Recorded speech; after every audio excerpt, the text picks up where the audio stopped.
I think we have to start with the man in charge, because you were your own hype man. And listen, before we get into this aspect of it, I get it. We get it. You have to promote your material. Nobody's sitting here and saying, we want you to talk bad or say nothing. But there's a difference between promoting your material and saying this.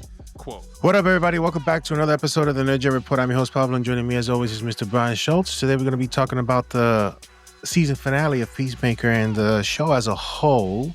Again, Brian, we've been talking sparingly about the show, and it's had its moments. We've had our complaints. I think at one point we said we're going to stop talking about it and just wait for the season to finish. And now that it's finished, let us talk about it.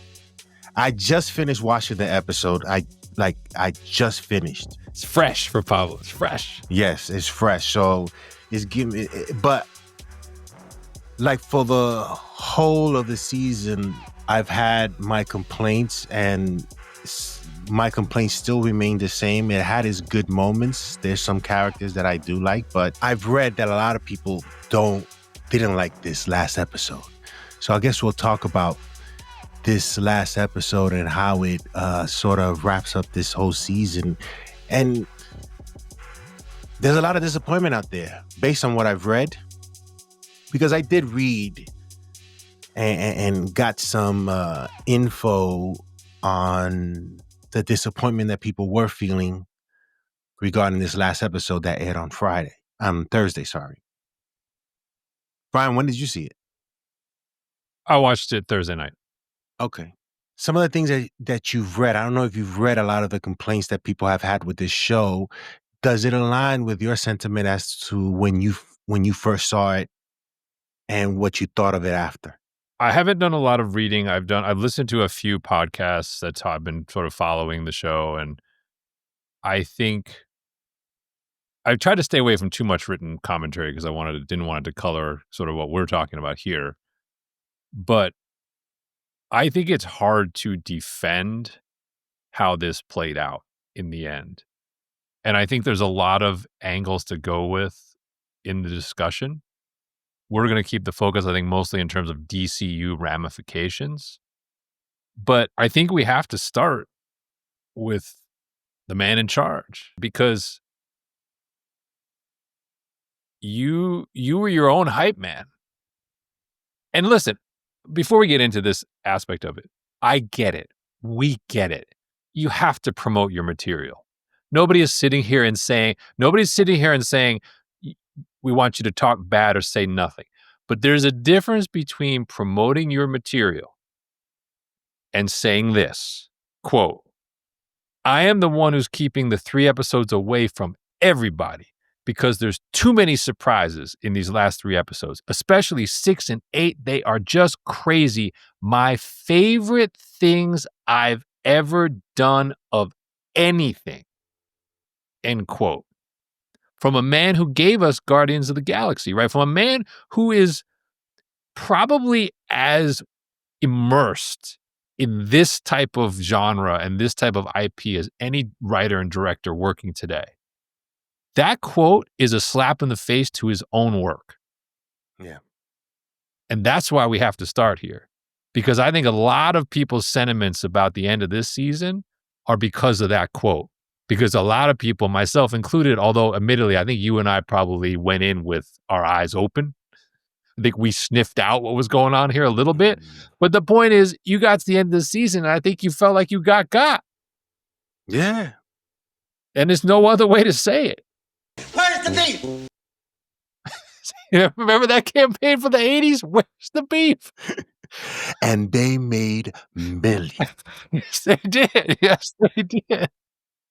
James Gunn wrote and directed 1, 6, and 8 in this season. He wrote all 8, but he only directed 1, 6, and 8. I'm pretty sure he had his eyes on all 8, though. I am the one. These are my favorite of things that you said that he said are his favorite things that he's ever done. Yep. Brian, if Checkmate is his thing that he's, happy about giving us. This is the problem. He likes things that most people don't give a damn about. I'm sorry. I do. Cue Tupac. I don't give a I just don't care, yo. This relationship between Peacemaker and Harcourt, I don't give a the relationship that Adebayo and her wife, I don't give a I'm sorry. For spans of episode, we don't get nothing, and now you want us to care about this thing? There's a lot of things that I didn't care about while I was watching you. This episode. Because I'm telling you, man, it's the gunnerisms, yo. Music up the wazoo, montages. It's things that he gives us, things that we don't care about in this season of Peacemaker, Brian. And him saying, bigging his episodes up, 6 and 8. Oh my, come on, dude. And then you have people like John Campea saying the cameos. I mean, listen, again, I'm going to reiterate that I like John Campea. I don't always agree with him. But even he had high expectations of possible cameos. His number one was Harley Quinn. I don't know why. That was a rumor. Yeah. Margot Robbie, that was a rumor. That would have But it didn't make sense. Yeah, but it's like and one thing that really bothered me, Brian, and this is me nitpicking. Yeah. They opened the door to a black hole. They were able to pull that person back. Yet Superman had to use his super strength. Oh, look at or you! Super breath. This is why I love. One of the reasons I love Pablo. He always sees the incongruities of this type of stuff. You know what I'm saying, yo? It's like, word? That was that easy to pull him back. Right. Superman needed Rex's help to not go into the black hole. Yeah, that's a good point. I never thought about that watching it. That's a good point. Brian, all I have to say is James Gunn is keep writing. Keep writing as fast as you do so that we can get the garbage that you delivered us. I'm sorry, it is. It's garbage. Your thoughts on what this episode meant? Oh. Well, let's not localize it to this episode. I think you have to look at it as this season because there's like multiple shows in this season. It actually, I was trying to think of like, it was reminding me in some senses of like the worst of Daredevil, but for a completely different reason, right? Like Daredevil was literally 2 shows. We know that. It was literally 2 productions, 2 crews that they smashed together. But this show, despite being in the hands of only one creator, kind of had some similar DNA in the sense that if you think about where we started the season with the characters, with the over-the-top stuff, with the presentation versus where we ended, like tonally it's kind of a different show. And James Gunn sort of alluded to this because he sort of said starting at episode 6 is almost like a new season. He kind of was actually, for all of his hype, was underselling that point. And I think what was going on was this became the bad side of one of the things that in Superman, I felt like he was like in Field of Dreams, putting his spikes right to the line, but not going over, which was he threw a lot of universe building at you in Superman, a lot. And enough of it hit, and he got real heavy lifting from Corn Sweat, Brosnahan, Holt to where like it was okay, but there was a lot. If you're being honest, a lot of characters, a lot of like locations, a lot of references. Like there was a lot in that movie. This to me was the bad side of that. Like when you go too far and you're rushing too many things because you're trying to get this universe on your Atlas shoulders off the ground, this is what can happen.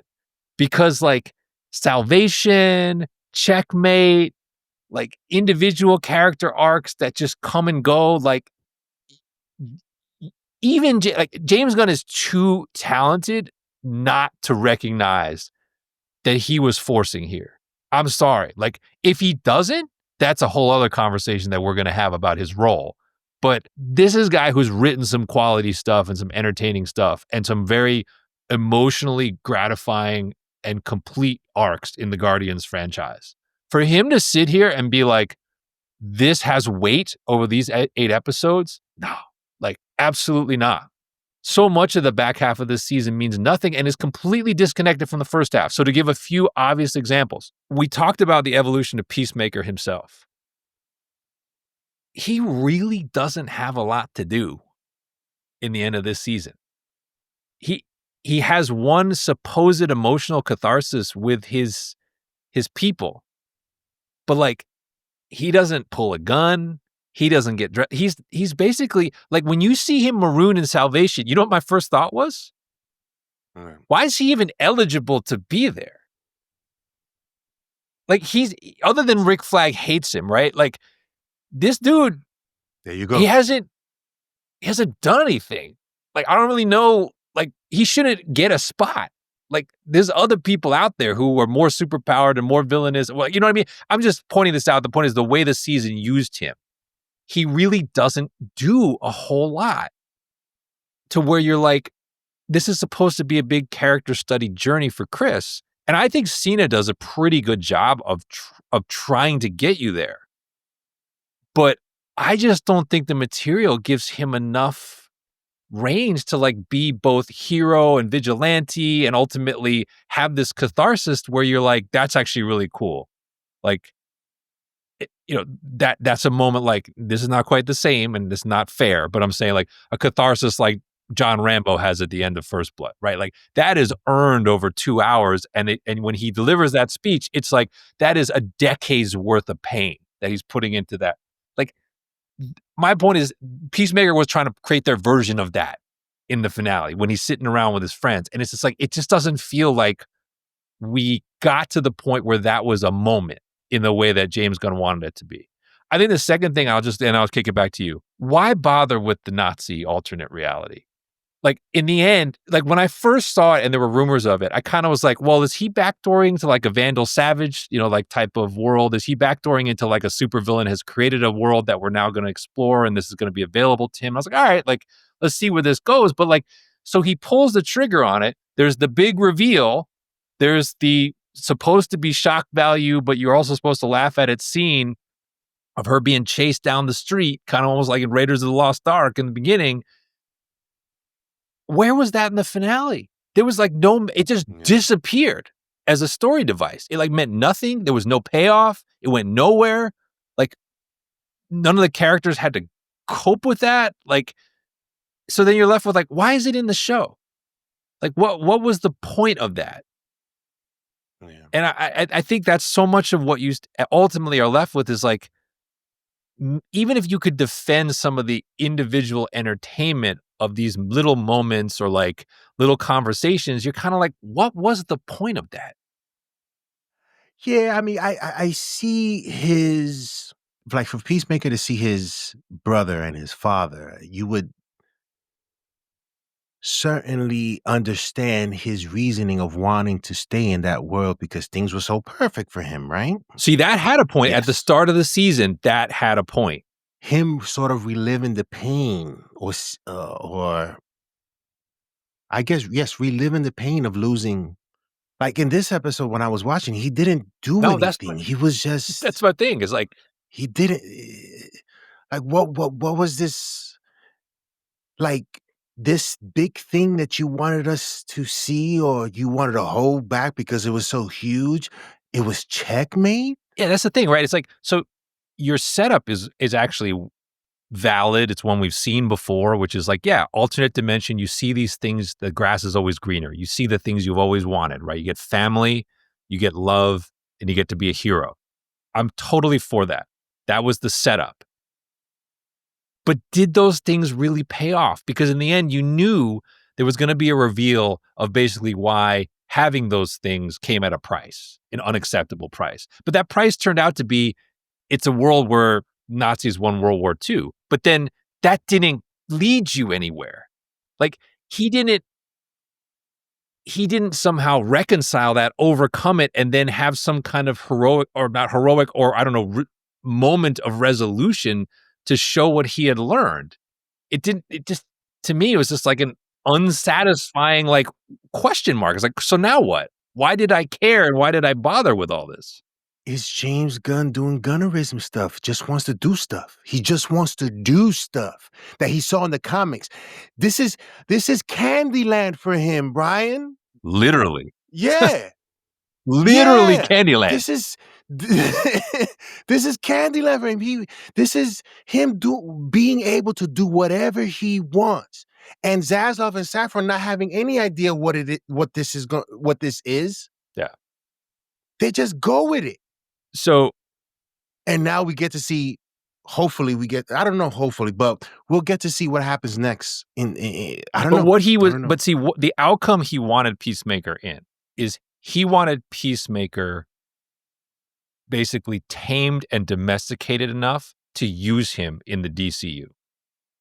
I'm 100%, because if you look at the lack of the suit, the lack of the body count, the lack of the blood that he administers in this season, this is about making that character available for Superman sequels and other appearances, because the season 1 version of this character is a tougher fit for that. It's a very, yes, it's still comedic, but it's a harder R action character as well. Now he's a PG-13 character. And that was the intent for sure. But the way he got there felt kind of incomplete and cheap in the end. And so I think that's, when you're talking about, maybe this is where I'll go with the Candyland thing. So if folks are not aware, there's an official companion podcast to this show, which James Gunn, Jennifer Holland, and Steve Agee are on. And they talk about every episode. I have not listened to the whole thing, but I listened to a part of the finale. And I listened to, there was a description of the little glimpses of the worlds you see when they're opening the doors. Gunn in particular, but Gunn and Holland are just completely absorbed in like, oh, we really had candy canes. Like, we really had these like gelatinous balls that we then added CGI to make them look like the little monsters. Like, they were so lost in the minutia of what they created that I think they were completely disconnected from the fact that, you know what? Those scenes kind of look stupid and silly. And they did not look good CGI. And you're just like, you're watching it being like, and by the way, that was the most action in that episode, was that little attack on the crew by those little monster things or tribbles or whatever they were. Yeah. And it's like, that didn't look good. It wasn't cool and it didn't add anything. But the people who created it were like so zoomed in that they missed the forest through the trees. And you could hear it in the conversation. They're like, this was so awesome. It's so cool. We got to be able to do this. And you're like, yeah, but it wasn't cool for us to watch it. Be able to do this. Yeah. But listen, we got to be able to do this, Brian. We got to be able to do it. What does that say? What does that say? He wants to do whatever he has in what he's been dying perhaps to do for a long time as a filmmaker, and having the opportunity as a comic book guy to do these things that he's seen in the comics and thought this would be cool. Not giving a damn if we think it's cool. And that's what I mean. What we think is cool is Batman, Superman, Wonder Woman, Supergirl, Green Lantern, the Justice League. Not Checkmate. And not Checkmate done that way. Not all. See, the thing is, here's the thing. Checkmate, yeah, is it relatively unimportant in the hierarchy of power, to borrow Dwayne Johnson's description? Yeah, it is. But you know what? Those characters didn't earn the right to make Checkmate. Like, if you look at who's in the room, right? There's like, okay, there's a few characters there, like, who are like, okay, that's going to be their path out. Like, I think they rushed the Sacha Bordeaux flip, but like, okay, maybe I'll grant. But the point is, like, you look at the room and you're like, really? Like, all of these characters had a trauma and a change of heart because of the flag operation, to where they just said, you know what we need to do is we need to form our own counter organization. Like, I don't buy it. That was simply like, I'm fast forwarding through doing all the work to get to this thing that I wanted to get to all along, because I need to put it on the board for whatever plan I have to use them in future DCU projects. Hollow, no impact. Like, you heard he said he talked to Ryan Reynolds about trying to get Deadpool to be behind one of those doors, and they obviously couldn't do it rights-wise, but I was like, Why? Why? Why do you want to do this? Why? So you are you the one that wants to do a crossover MCU? I don't care to see that, yo. There's so many other things, dope things that you can do. I don't care to do things just to do it, just to be able to see it on screen. The same way, it's funny. This part reminded me a little when they were opening the doors. This part reminded me a little bit of like Doctor Strange Multiverse of Madness, where I was sort of frustrated where he's crashing through the multiverse, right? And like you have this carte blanche to show us all these different worlds, and then you settle on a world where there's like a little bit of plants and red lights are green lights and green lights are red. And I'm like, be more creative, like go for that. And when you're showing us these little worlds he's crashing through, show us cool worlds from the show us things from the MCU that are like significant, just to stay like they're out there. So like, I'll give you an example. When he was doing this, and you could argue Salvation is headed in this direction anyway, maybe one of those doors should have shown you Apocalypse. Like just open the door. And like for a brief moment, you're like, you see this thing when the Easter egg where you're like, holy, like Apocalypse is right there. Like just something where it's like, even if you're not ready to service it, it is a true homage to the legacy of DC, as opposed to Candyland, literally. Do you remember that conversation we had about Lex Luthor with the dude that he brought in to shoot, that he shot him in front of Superman? You remember that idea that I had? Why did you have to shoot him? You could probably have like a gun that transports him to another place, and Superman like is a thinking portable about boom that dude. tube I gotta or get him back. Yes.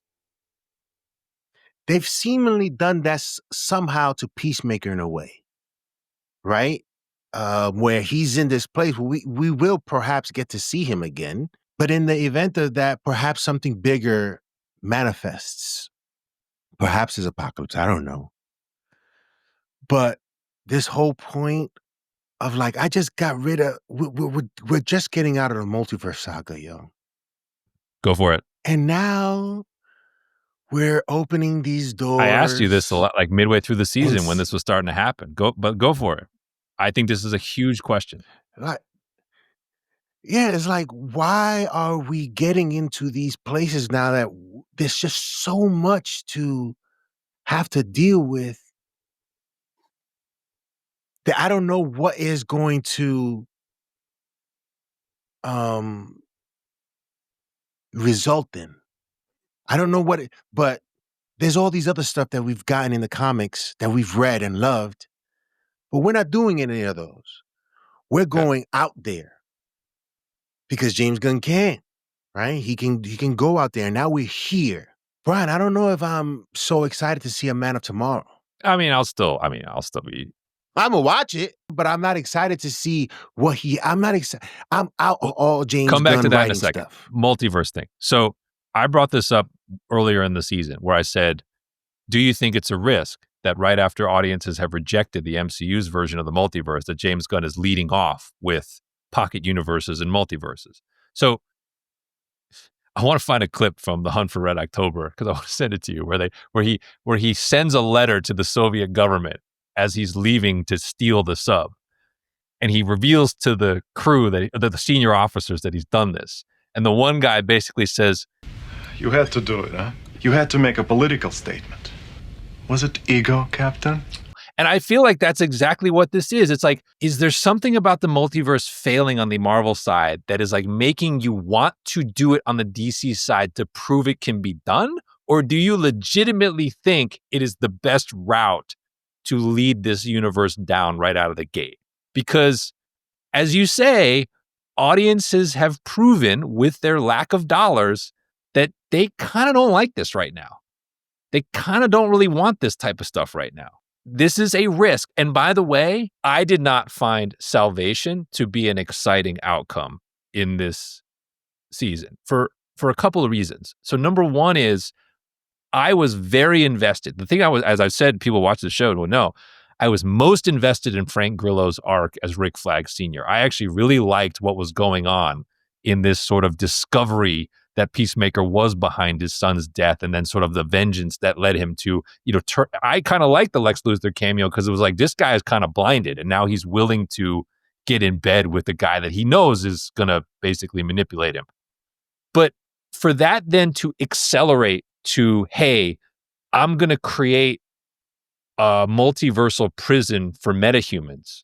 There's missing information there because we just saw Lex Luthor with a pocket universe prison for metahumans that Rick Flag Sr. was kind of like opposed to in the Superman movie. So how is it that he got from there to the best way to punish the guy who killed my son is to create oh, by the way, the guy who killed your son is not really a super duper metahuman, but you're going to create an off-world prison for all metahumans. That's a non sequitur storytelling fail in my mind in your universe building. And so as I kind of felt very let down in the Gorilla arc to be like, really? Like that's what he was aiming at the whole time? Like, but again, we know why it's there because James Gunn is like, I need to put this on the board for Man of Tomorrow for the DCU. So I'll just pretzel it into Frank Grillo's character to make this work. And I'm like, again, Gunn as writer, you know better, man. Like, you know way better when it comes to doing stuff like that. And so I did not like Salvation. I didn't like how Salvation looked, by the way. It's supposed to be like a wasteland in the comics. They made it look like a paradise. And yeah, it has monsters, right, which you hear the sound of, but it doesn't look really cool.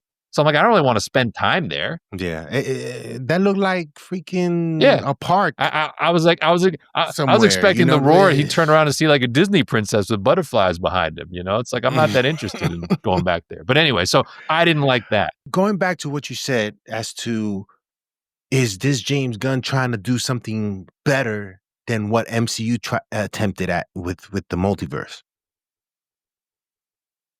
If you hear the things that he has said things regarding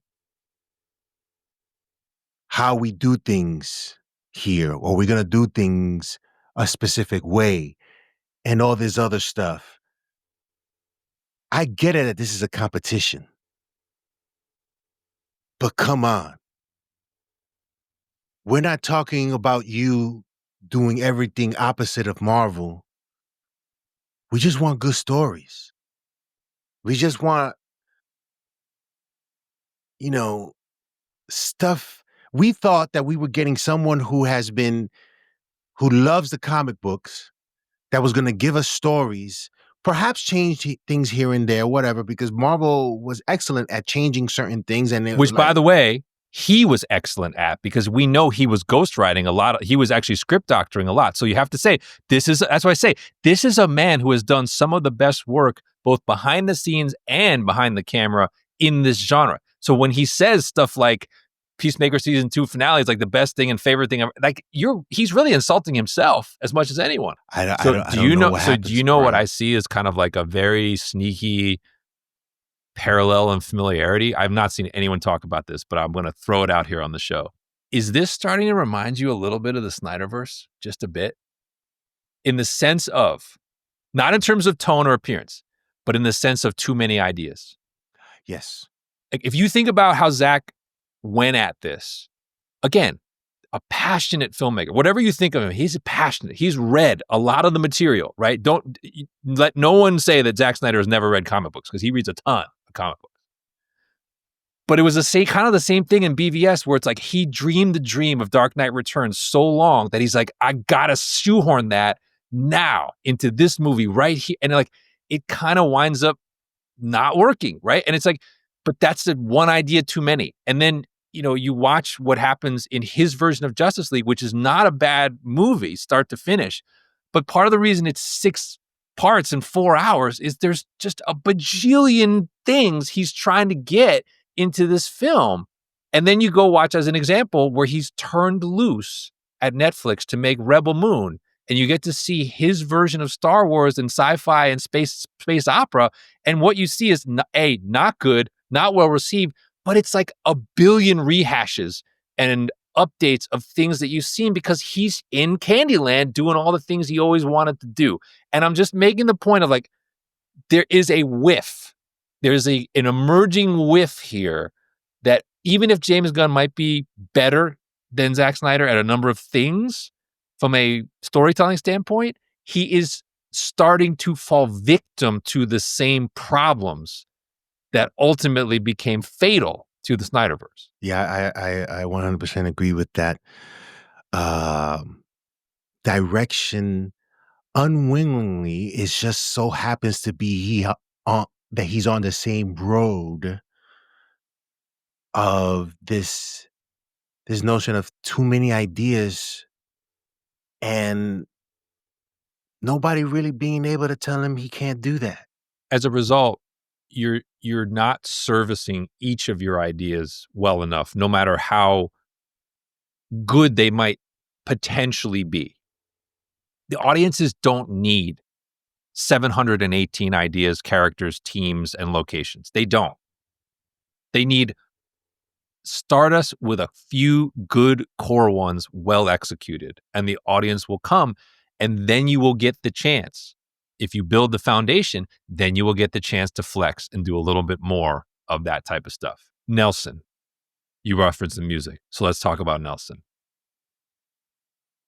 I listened to James Gunn talk about this on the podcast, and it should come as no surprise that he is a very large personal fan of Nelson, who is an 80s hair metal band, basically. Like, that's Nelson getting as much airtime as they do in the finale, and they get airtime. They get a set. Like, this isn't like, hey, we're going to hear like a chorus.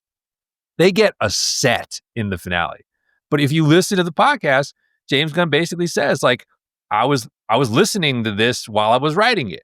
And he's like, how cool is it that I got to get like one of these bands that I loved 40 years ago to be part of the show?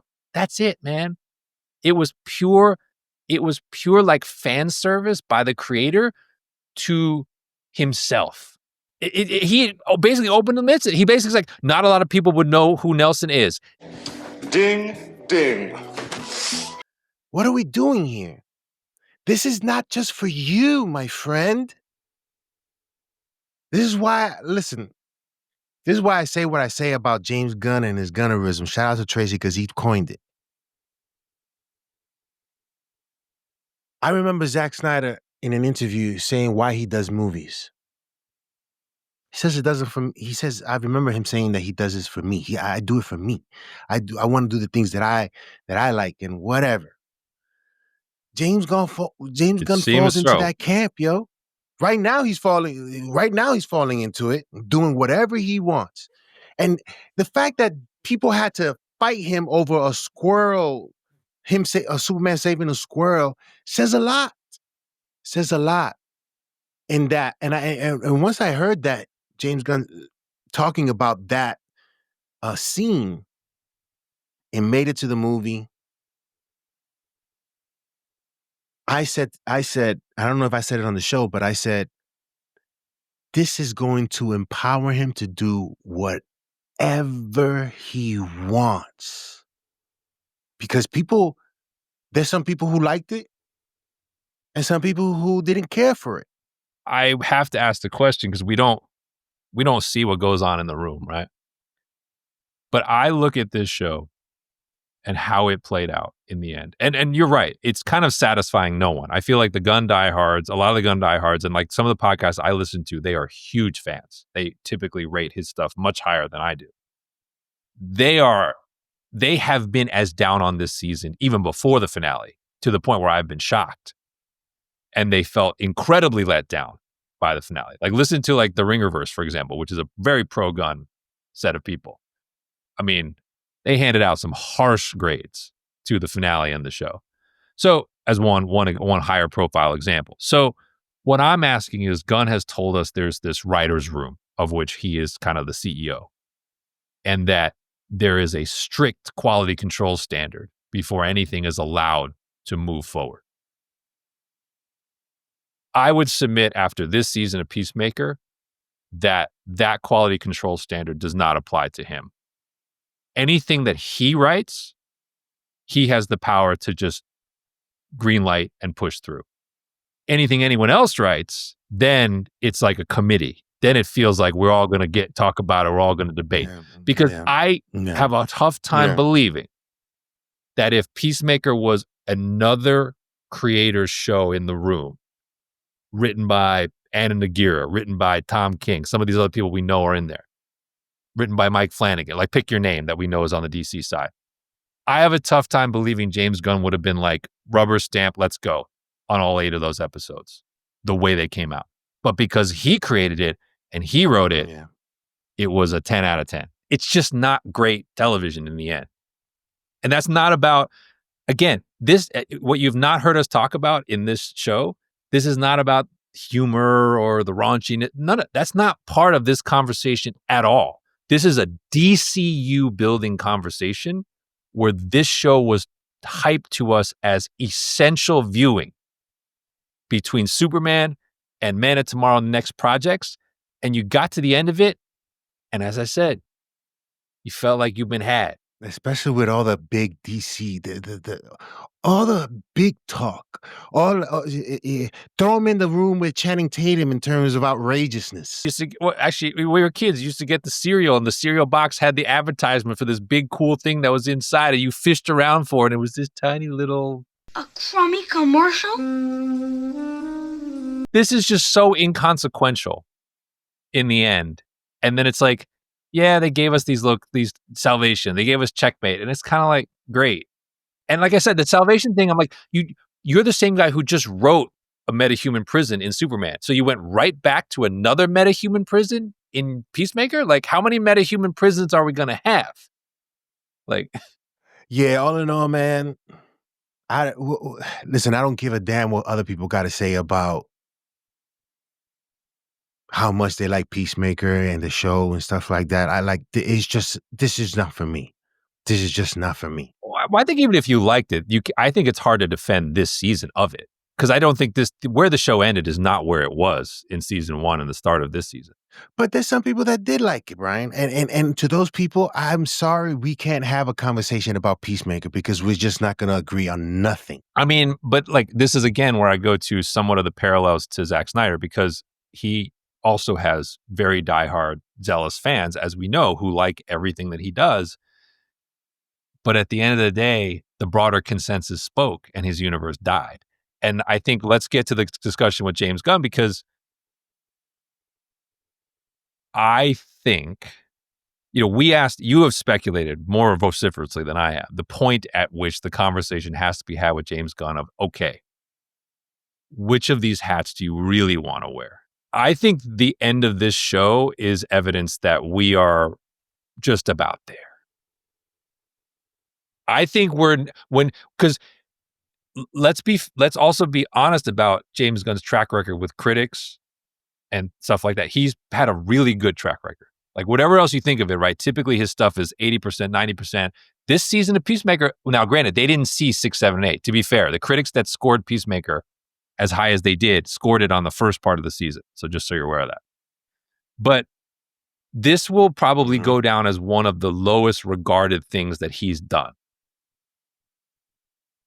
And so you have to ask the question of like, okay, so if you're just cranking product and now that product is slipping in the eyes of the audience, I mean, we know what we do in any other business, in any other situation, right? You make changes. And in this case, we're not firing James Gunn. That's not what we're saying. But what we're saying is, we have given Marvel how much grief for like, oh, Kevin Feige stretched too thin and blah, blah, blah. What's the difference? When you see product like this and you see storytelling like this and laziness, quite honestly, like this, what's the difference? What is the difference? That's what I'm saying. And we are here. We just started, and we are here. And I'm pretty sure Kevin Feige didn't want all these other stuff, but he was sort of forced to do all these things. Want more product. So he, you know what I'm saying? He spread himself too thin. He didn't want to be in the situation. That comment was one of the most telling and I think honest things he said, where he basically said, we're all junkies for this stuff. So when someone tells us, give us more, he's like, we sit around in the room and we're basically like, well, what would we want to do? What's cool? It's the same thing. Like, there's no difference. And like, you just got done saying that was the end of Marvel. That created Marvel fatigue. And there's no difference here. It's like, you can wear all those hats right up until the moment you misstep. And when you misstep and people start pushing back, and now you start losing, potentially start losing broader audience, changes need to be made. And that doesn't mean you firing yourself. It just means check yourself, man. Do less. Have other people do more. Empower them. Be what you said you were going to be. Empower the writers. Not name James Gunn to do a little bit more of the lifting. But he's going to direct Batman, though. Yeah. That by the way, that rumor about he's the not gonna- guy who like met Andy Muschietti and was like, oh, I confirmed that he's still attached. Yo, you ran into a dude in public at random. What do you think he's going to say? The company has not made an official statement removing him from the project. If he says to you on a mic, oh yeah, I left that project a long time ago. That's not happening. He gave you a company line. He ain't directing that. Yeah. It's not.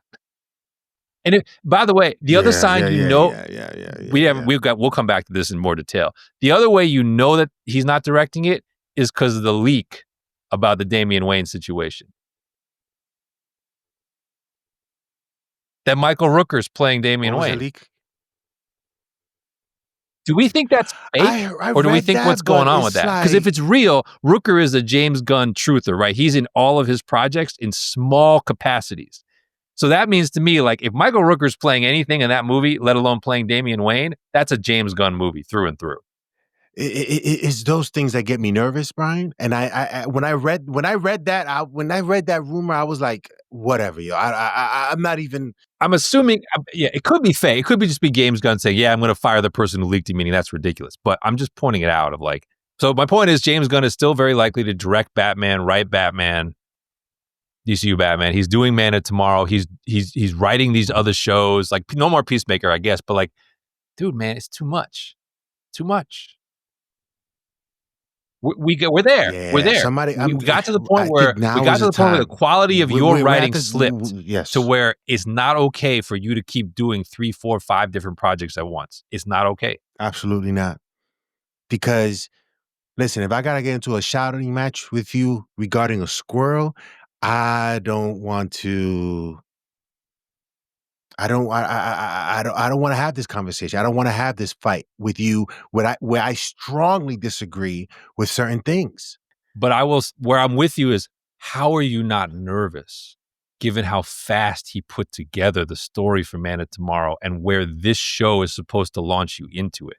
I'm still excited, but you have to be nervous. If you're not nervous, you're not being honest with yourself. I'm nervous. I'm not excited though. I'm still excited because if we get Brainiac, that's excitement enough for me. I gotta see that. His gunnerisms are the things that worry. Anything else, Brian, before we sign off on this one? No, I think that was a pretty big. Well, what's your rating? What would you give this? What would you give this show? There were definitely some aspects of the show that I did like. I would give it a 2 out of 5. And I feel like I'm being nice, if anything, on that 2. I feel like I could give you a 1.5 easy, but I'll give you the 2. Yeah, I'll give you the 2 because there were some things, but I mean, if you ask me tomorrow, it'll probably change. But right now, it's a 2. But man, I wouldn't mind giving you a 1 because of how much you hyped these last few episodes, yo. No favors. I mean, you let like the photo of Corn Sweat on set with Cena go viral, and then Corn Sweat wasn't in the show. And like, the other thing I got to say is, with all these things that you've put on the board, you know, if we get into this further, and like we're in movies and projects that are supposed to center on Superman and Batman and Green Lantern and Wonder Woman, and I got sidetrack scenes with all these other people, like they better be top notch. Because if they're not, and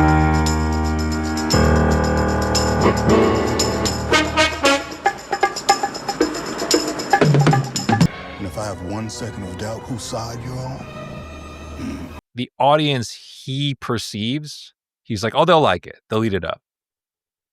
Like I just don't think. But Brian, I just don't think that audience is broad. I don't think that audience is broad enough for this universe to approach. I mean, not that it has to approach what the MCU did, because the global box office is just different. But like, you get my point that like Superman was a $600 million movie with a lot of buzz behind it. For this universe to work, the next projects have to do better. They just do. So if Man of Tomorrow is doing 575, that's a failure. It is. And so my point is, James Gunn has an audience. Yeah. Oh, yeah. And I think he's like, my audience will eat this up. But for the universe to succeed, you have to grow the audience. The MCU's greatness was that it pulled in people who didn't care 2 bits about these characters, who were like, I have to be there. And they were cheering as loud as anybody when we got to the end. But because they had people telling you don't them, need to be a fan of the stuff to love these movies. And we're not there. Yeah. Yeah, let us know in the comment section below what you guys thought of the last episode of Peacemaker and the season overall. Yeah, I want to hear from what other people have to say, because this is an interesting thing here. I've been hearing and reading. I did a shout out to Perplexity, because I was doing research with that, and like, what are people saying? And people saying this exact same things that we're talking about, Brian. Emptiness. This episode gave us. John Cena wasn't around. The music stuff was too much. The montages, the relationship between him and Hardcore. Nobody cared. Rick Flag changing his way. Everybody was confused. Peacemaker not given anything to do. All for checkmate.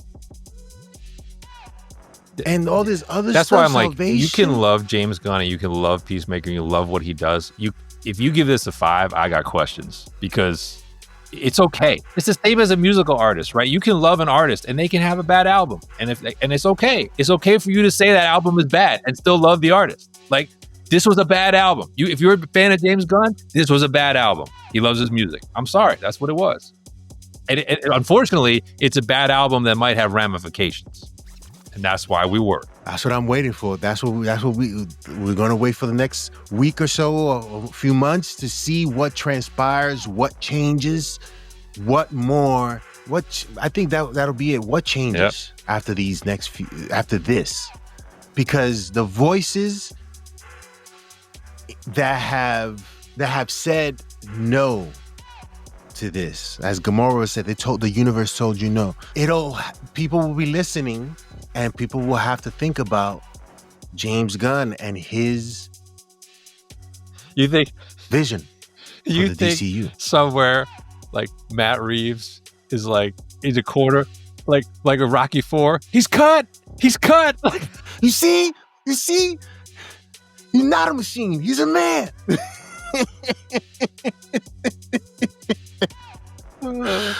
Oh, snap. Oh, man. But yeah, let us know in the comment section below what you guys thought of Peacemaker and this final episode in the season overall. Remember to hit that like and subscribe, share it with your friends, and we'll see you next time on the Nerd Gen Report.